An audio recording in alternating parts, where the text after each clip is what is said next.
తిరుమల అంగ ప్రదక్షిణ tickets mobile app నుంచి ఎలా బుక్ చేసుకోవాలో ఈ వీడియోలో అయితే చూపిస్తాను. టీటీడీ వెబ్సైట్ లో లాగిన్ అయిన తర్వాత సేవాస్ అని చూడండి, అక్కడైతే క్లిక్ చేయండి. ఇక్కడ మీకు అంగ ప్రదక్షిణం అని ఉంటుంది, ఇక్కడైతే క్లిక్ చేయండి. క్లిక్ చేసిన తర్వాత మీకు కొంత టైం అయితే క్యూ అయితే చూపిస్తుంది. క్యూ అయ్యే వరకు కూడా వెయిట్ చేయండి. ఈ టికెట్స్ ప్రతి నెల 23వ తారీఖున ఉదయం 10 గంటలకు అయితే రిలీజ్ అవుతాయండి. మే 23న ఆగస్ట్ నెల టికెట్స్ అయితే రిలీజ్ అయినాయి. క్యూ అయిపోయిన తర్వాత క్యాలెండర్ అయితే చూపిస్తుంది. క్యాలెండర్ లో మీకు ఏ డేట్ కావాలో డేట్ అయితే సెలెక్ట్ చేసుకోండి. నెంబర్ ఆఫ్ పర్సన్స్ మ్యాక్స్ అయితే 2 అయితే సెలెక్ట్ చేసుకోవచ్చు.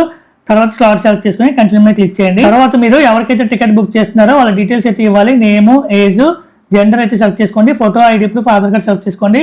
అక్కడ ఆధార్ కార్డ్ నెంబర్ అయితే ఇచ్చేసేయండి. డీటెయిల్స్ అన్ని కూడా కాపీ పేస్ట్ కానీ, లేదంటే క్లిప్ బోర్డ్ ఉపయోగించి కానీ, లేదంటే టెక్స్ట్ రీప్లేస్మెంట్ ఉపయోగించి కానీ డీటెయిల్స్ అయితే త్వరగా అయితే ఫిల్ చేయండి. చాలా తక్కువ టికెట్స్ అయితే ఉంటాయి. తర్వాత ఈమెయిల్ అడ్రస్, అలాగే city, state, country, pin code, ఈ డీటెయిల్స్ కూడా ఇచ్చిన తర్వాత కంటిన్యూ మీద అయితే క్లిక్ చేయండి. క్లిక్ చేసిన తర్వాత మీ డీటెయిల్స్ అన్ని చూపిస్తుంది. క్రాస్ వెరిఫై చేసుకుని కింద బుక్ నౌ బటన్ ఉంటుంది, ఆ బటన్ మీద క్లిక్ చేయండి. మీకు టికెట్ బుక్ అయితే కనుక ఈ విధంగా అయితే వస్తుంది, బుకింగ్ సక్సెస్ఫుల్ అని చెప్పేసి. ఇక్కడ డౌన్లోడ్ రిసిప్ట్ ఉపయోగించి మీ టికెట్ అయితే డౌన్లోడ్ చేసుకోవచ్చు.